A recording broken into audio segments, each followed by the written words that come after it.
السلام علیکم دوستو، اگر آپ نے ابھی تک میرے چینل کو سبسکرائب نہیں کیا ہے تو پلیز مہربانی کر کے سبسکرائب کریں، ویڈیو کو لائک کریں، شکریہ۔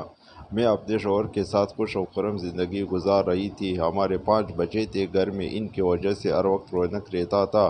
کبھی یہ نہیں سوچا تھا کہ یہ قیامت بھی کبھی ہم پر مسلط ہوگی۔ 17 برس کی عمر میں میری شادی سلیمان سے ہوئی اور میں اپنے خاوند کے ساتھ 12 برس ہی گزار سکی۔ اچانک ہم پر ایسا قیامت ٹوٹا کہ ہر چیز کو جلا کے رکھ دیا۔ سلیمان ایک سرکاری ملازم تھے، ہم لاہور میں رہا کرتے تھے۔ وہ ہمیشہ میری خوشیوں کا خیال رکھتا، کبھی بھی مجھ پر پابندی نہیں لگاتے تھے۔ شاپنگ کے لیے بھی کسی پڑوسن کو ساتھ لے لیتی تھی۔ خاوند کا مجھ پر بھروسہ تھا، تب بھی تو ہمارا گھر عشق کی جنت تھا۔ ہم ایک دوسرے سے بہت پیار کرتے تھے۔ ایک دن شوہر گھر آئے تو اداس تھے۔ میں نے ان سے پریشانی کی وجہ پوچھی، کہنے لگے میرا تبادلہ اسلام آباد ہو گیا ہے، لیکن میں آپ لوگوں کو ساتھ نہیں لے جا سکتا ہوں۔ سوچتا ہوں تم یہاں اکیلی کیسے ہوگی؟ بس اتنی سی بات ہے اور آپ اس قدر پریشان ہیں۔ یہ مالا میرے لیے اجنبی نہیں ہے، برسوں سے یہ لوگ ہمارے ساتھ رہ رہے ہیں اور اسی دکھ سکھ میں کام آنے والے لوگ ہیں۔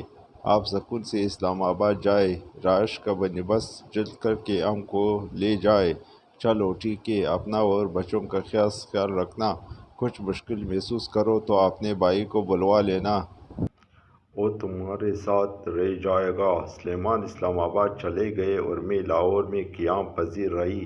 گھر ذاتی تھا، مالدار اچھے تھے۔ جب سلیمان فون کرتا میں ان کو تسلی دیتی کہ فکر نہ کرے، ہم کو کوئی پریشانی نہیں ہے۔ ایک روز چھوٹے بیٹے عامر کو بخار ہو گیا۔ میں نے پڑوسن کے بیٹے فیاض سے کہا کہ میرے ساتھ ڈاکٹر کے پاس چلو۔ فیاض میرے سامنے چھوٹے سے بڑا ہوا تھا اور اب وہ 18 برس کا تھا۔ ہم عامر کو کلینک دکھانے لے کر چلی گئی۔ جب ہم واپس کلینک سے نکلے، اچانک ایک گاڑی وہاں آ کر رک گیا۔ یہ شخص فیاض کا دوست کا کزن تھا۔ اس نے کہا، فیاض بھائی، کیا بات ہے؟ اتنی گرمی میں کیا کر رہے ہو؟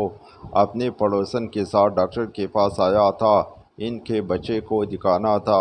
چلو بیٹھ جاؤ، میں آپ لوگوں کو پہنچاتا ہوں۔ یوں ہم نے وقاص کی بات مان لی اور گاڑی میں بیٹھ گئے۔ گھر کے قریب پہنچی تو خیال آیا کہ دوائیوں کا پرچہ تو میں ڈاکٹر صاحب کی میز پر ہی بھول آئی ہوں۔ فیاض سے کہا، واپس ڈاکٹر صاحب کے کلینک جانا ہے، میں نسخہ ادھر ہی بھول آئی ہوں۔ فیاض نے کہا، کوئی بات نہیں باجی، میں جا کر لے آتا ہوں۔ نہیں، میں ساتھ چلتی ہوں، ہم دوبارہ ڈاکٹر کے پاس چلتے ہیں۔ فیاض عامر کو بانہوں میں لے کر اتر گیا اور گھر کے اندر چلا گیا۔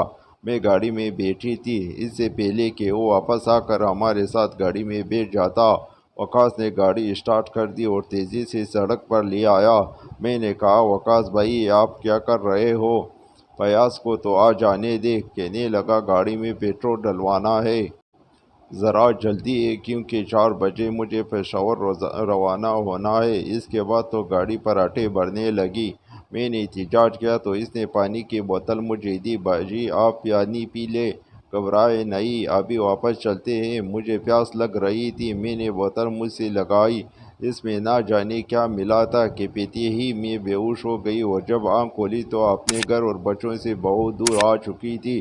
قصہ مختصر، وقاص کا تعلق برتا فروشوں کے گھروا سے تھا اور میں تو اس کی گاڑی میں اس بھروسے پر بیٹھی رہی تھی کہ وہ فیاض کا دوست ہے۔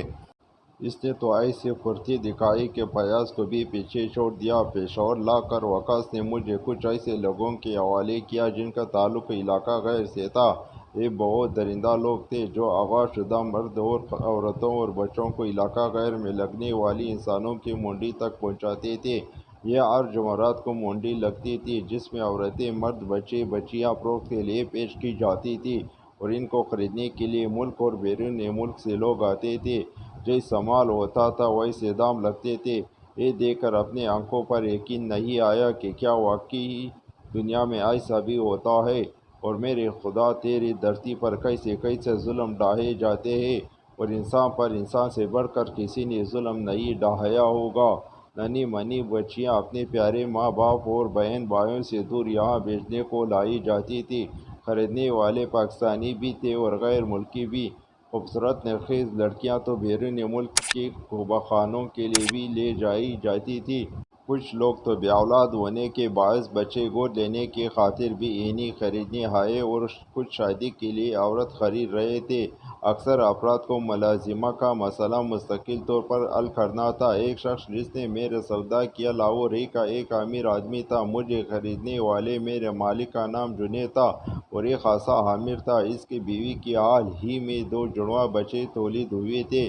اس نے مجھے سمجھا دیا کہ راستے میں شور مچانے کی ضرورت نہیں، ہم تم کو اچھی طرح اور عزت سے رکھیں گے، بھاگنے کی کوشش نہ کرنا ورنہ دوبارہ وہی پہنچا دی جاؤ گی جہاں سے آئی ہو، پھر تمہاری قسمت۔ میں نے بٹ صاحب کی باتیں غور سے سنی، یہ جان لیا کہ یہ آدمی درست کہہ رہا ہے۔ میری قسمت اچھی تھی جو میں کسی سوڈانی فرقی یا کسی دوسرے غیر ملکی کے ہاتھوں فروخت نہیں ہوئی۔ مجھے اپنے بچوں سے ملنے کی ایک خواہش ہوتی، سوچا ان لوگوں کی خدمت کروں گی، کبھی انہیں مجھ پر رحم آ جائے گا اور مجھے گھر والوں سے بات بھی نصیب ہو جائے گا۔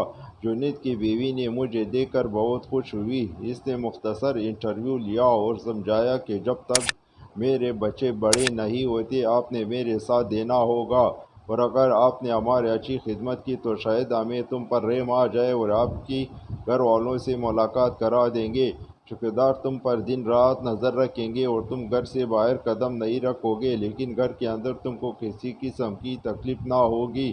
میں نے جان لیا کہ بیگم کو میری زندگی کے دکھ تکلیفوں میں آنسوؤں سے کچھ غرض نہیں تھی، ان کو صرف اپنی سہولت آرام سے غرض تھا کہ انہوں نے لاکھوں روپے ادا کیے ہیں، اب میرے ان کے کیابگاہ سے باہر جانا بغیر ان کی اجازت کے سنگین غلطی ہوگا، جس کی سزا کے طور پر وہ مجھے دوبارہ انہی ظالموں کے ہاتھوں دے سکتا تھا جہاں سے مجھے خریدا تھا۔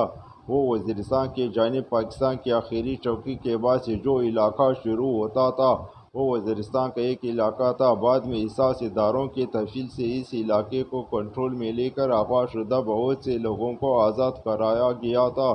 میں نے جنید صاحب کی بیگم کے ساتھ اس امر پر سمجھوتا کر لیا، وہ میرے ہم وطن پاکستانی تھے، سو مجھے ان سے اچھی امیدیں تھی۔ ان کے ایک بچے کی ذمہ داری مکمل طور پر میں نے سنبھالی، دھیان سے دیکھ بھال کرتی، وہ بھی مجھ سے خوب مطمئن ہو گئے۔ مجھے بھی ان لوگوں کو دھوکہ دینے کا کوئی ارادہ نہ تھا، میں ان کے گھر کا ایک فرد بن چکی تھی جس کے بدلے وہ بھی مجھ سے اچھا سلوک کرتے تھے۔ میری کتنی بڑی بد نصیبی تھی کہ میرا گھر یہاں سے تھوڑی دور ہی تھا اور میں اپنے گھر نہ جا سکتی تھی، نہ کسی کو پیغام بھجوا سکتی تھی اور نہ بچوں سے مل سکتی تھی۔ کبھی کبھی اپنے بچوں کی اس قدر یاد ستاتی کہ جی کرتا یہاں سے کس طرح بھاگ نکلوں۔